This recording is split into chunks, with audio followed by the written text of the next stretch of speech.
What's happening, party people? Welcome to Punchboard Party. My name is Daniel, and tonight I'm telling you everything we know so far about The Hunger.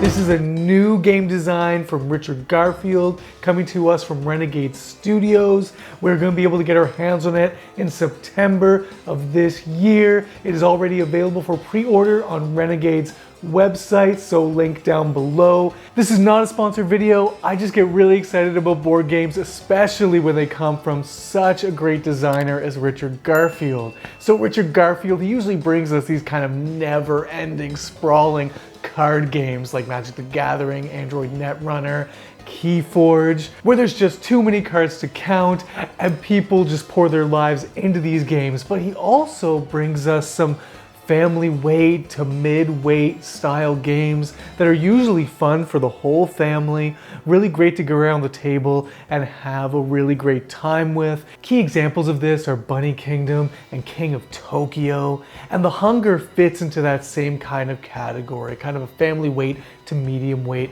board game. So what do we know about this game? Well, the first thing you're going to notice is how much like Clank this board game seems. And I think that that's kind of dangerous territory for any game when it kind of finds itself in the shadow of a really great board game. The question I always ask is this new game going to be able to find a place at the table when its spot is already taken up by a megalith like Clank? So is The Hunger going to be able to keep pace? Is it going to bring enough new to the table that we're going to want two games that are in a similar vein? So let me explain the game a bit more before I get back to that point. In The Hunger, you're playing as vampires who are leaving your castle and you are going out to hunt for roses and humans. And how you're going to do that is by deck building. So you're going to have a deck of starting cards. You're going to have 3 cards in your hand to play in a round. You'll have to play all of those cards, but in whatever order you want. And what you're looking for initially is your speed points. In the top left-hand corner of your cards, there are speed points, and you add those together, and that's the amount of speed that you have for the round. You're going to be spending your speed points to traverse around a board, and you're going to be collecting treasure along the way, and also you're going to have the opportunity to collect missions. And these missions are set collection or majority missions that you're going to be able to score at the end of the game based on the kinds or types of humans that you devour or hunt during the game. So I'm sure you see the similarities to Clank. So let's talk about the differences. So one of the major differences is the hunt track. And you're going to seed this board at the beginning of a round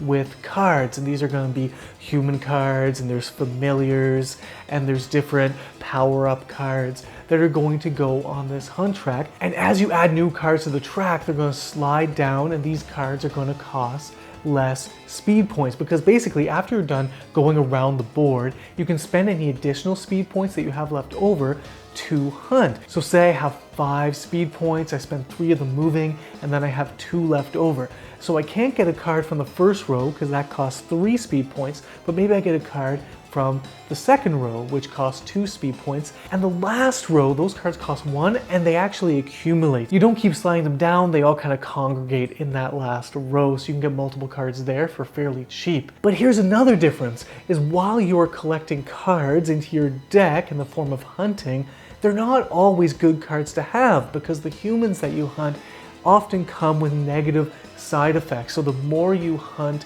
the more prey that you receive. Yes, the more victory points you're going to get, but you are also going to be slowed down significantly and run the risk of not getting back to the castle. And of course, if you don't get back to the castle by the end of 15 rounds, you are burnt up into ash in the sun.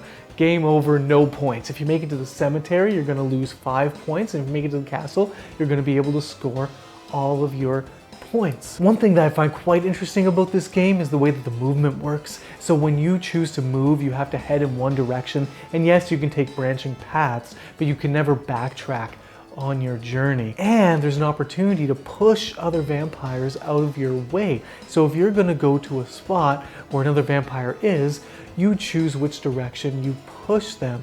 And so this is quite interesting because you might be set up by another player to go down a path that you weren't necessarily wanting to go.